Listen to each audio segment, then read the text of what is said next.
इलाहाबाद के चुनावी रण में अब हर तरफ चुनाव प्रचार में ढोल की आवाज सुनाई देने लगी है। हर तरफ माइक का शोर इस वक्त इलाहाबाद में देखने को मिल रहा है। हम इस वक्त मौजूद हैं इलाहाबाद में कांग्रेस के कैंडिडेट के साथ।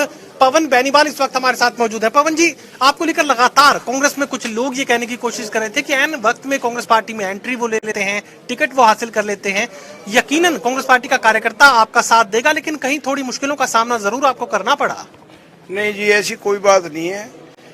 मैंने 7 महीने पहले भाजपा छोड़ी थी और कोरोना की वजह से मैंने पहले ज्वाइन करनी थी कांग्रेस, लेकिन वो कोरोना की वजह से मैं पार्टी ज्वाइन नहीं कर चुका, क्योंकि कोरोना की वजह से वहाँ पे दिल्ली में बंद वगैरह हो गया था, तो उसके वजह से नहीं कर सका।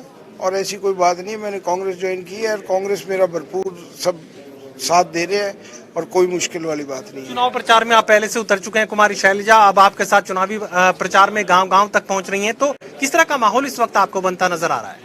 देख लो जी, जिस गांव में जा रहे हैं, आज के प्रोग्राम में ही हम देख लो 3-4 घंटे लेट है।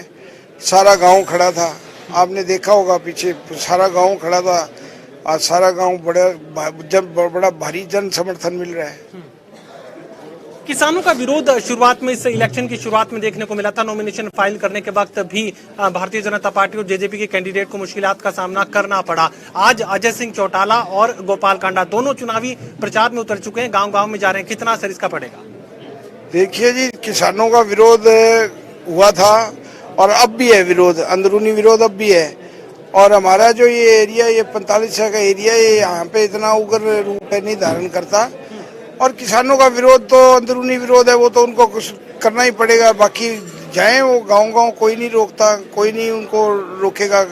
हर कैंडिडेट जाता है, गांव-गांव जाएं, अपना प्रचार करें, कोई नहीं रोकेगा। लेकिन पवन जी, जो विरोध तस्वीरों में देखने को मिला था, जो काले झंडे, जिस तरीके की नारेबाजी पहले देखने को मिल रही थी, अब वो देखने को नहीं मिल रही। क्या ये मान लिया जाए कि कहीं ना कहीं मैनेज करने में कामयाब हो गए हैं बीजेपी जेजेपी की कैंडिडेट? नहीं, देखिए ऐसी बात नहीं है। वो जो है ज्यादा जो ये किसान आंदोलन है पंजाबी बेल्ट में बहुत ज्यादा था और पंजाबी बेल्ट में अब भी है। उन्होंने गांव में पोस्टर बैनर तक लगा रखे भी, इस गांव, हमारे गांव में जेजेपी और बीजेपी के कैंडिडेट बिल्कुल ना घुसे।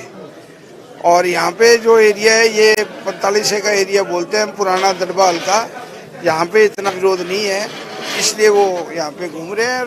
घूमने का उनको हक है, खड़े हुए हैं तो मेरे के साथ उनका हक है। बाकी और जब किसानों का अपना हक है, वो अपना विरोध करेंगे तो उनका अपना हक है विरोध करने का। टिकट के ऐलान के साथ ही भरत सिंह बेनीवाल की नाराजगी देखने को मिली थी। कार्यकर्ताओं से मुखातिब हुआ, एक निर्णय भी उन्होंने लिया, अब आपके साथ चुनाव प्रचार में है। क्या लगता है कि अब जो ये एकजुटता है, कितनी कारगर, कितनी फायदेमंद आपके लिए साबित होने वाली है? बिल्कुल जी, हमारे चाचा जी है, पहले कोई नाराजगी नहीं थी। उन्होंने शुरू में, चलो थोड़ी निराशा होती है, लेकिन पार्टी ने उनसे बात करी और वो पार्टी के साथ है। कल सारा दिन हमारे साथ चुनाव प्रचार में थे। आज उनके कुछ कान की प्रॉब्लम थी, डॉक्टर के पास उनको जाना पड़ गया, इसलिए वो नहीं आए। और शायद आगे गांव में वो कह रहे थे दोपहर बाद में तुम्हारे साथ शामिल हो जाऊंगा। मुद्दों का अगर मैं जिक्र कर लूं तो एक के बाद एक जो है चौटाला परिवार ही इस सीट से लगातार जीतता हुआ नजर आ रहा है। तो ऐसे में अब कौन से मुद्दों के साथ आप वोटर्स के बीच जा रहे हैं? भाई जी, यहाँ पे मुद्दे बहुत है। एक तो किसानी मुद्दा है, मेन मुद्दा है, ये तो किसानों का मुद्दा है, ये तो मेन मुद्दा रह गया। उसके बाद हमारे लोकल मुद्दे हैं, जैसे सेम का एरिया है हमारा, सेम ग्रस्त एरिया है। 52 गांव है हमारे चोपटा ब्लॉक में, उसमें से 19-20 गांव में सेम की समस्या है, बहुत भारी समस्या है, ये बहुत बड़ी समस्या है। और हमारा एरिया बिल्कुल, ये चोपटा क्षेत्र, ये जो हमारा इलाहाबाद क्षेत्र है, ये बिल्कुल राजस्थान के साथ साथ लगता हुआ एरिया है। यहाँ पे जो टहल पे नहरें हैं, वहाँ पे नहरों में पानी की बड़ी समस्या है, पानी नहीं पहुँचता, टहल पे पानी नहीं पहुँचता। और जो खाले होते हैं, हम समझते हो पानी जिसे देते हैं हम खेतों में, आप नाले कहते होंगे या क्या खाले कहते हो, हमारी तरफ खाले कहते हैं, वो खाले सारे टूटे हुए हैं, पुराने बिरानी क्यों, यहाँ पे रेतीला एरिया है और या ट्यूबवेल लोग लगाते हैं, उनका खारा पानी है तो वो जल्दी टूट जाता है। ये बहुत बड़ी समस्या है। और हमारी समस्या कॉलेज की है, गर्ल्स कॉलेज की है, कॉलेज की समस्या है। हॉस्पिटल है तो स्टाफ नहीं है, और स्कूल है तो शिक्षक नहीं है, बेरोजगारी है, महंगाई इतना बड़ा मुद्दा है। आज अब गैस का सिलेंडर, गैस दे तो दिए सरकार ने, लेकिन गैस का सिलेंडर 1000 रुपए के पार है। कोई सिलेंडर बनाने के सक्षम नहीं है। और पेट्रोल डीजल के देख लो क्या भाव है। चलिए, मेरा आखिरी सवाल आपसे है कि लगातार जब भी उपचुनाव सामने आता है, सरकार अगर किसी बड़ी चुनौती का सामना करती है तो एक बात जरूर जो है विपक्ष की तरफ से कही जाती है कि सरकारी मशीनरी का दुरुपयोग सरकार की तरफ से किया गया। अभी तक इस इलेक्शन में क्या आपको लग रहा है कि सरकारी मशीनरी का दुरुपयोग किया गया या किया जा सकता है? बिल्कुल सरकारी मशीनरी का दुरुपयोग हो रहा है। सरेआम बिजली के खंभे और बिजली के तार बांटे जा रहे हैं।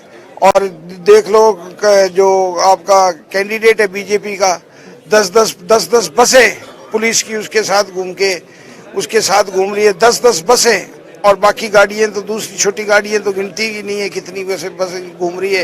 ये सारा सरकारी मशीनरी का दुरुपयोग कह सकते हैं। और क्या कहोगे आप? चुनावी मुकाबला किससे रहेगा?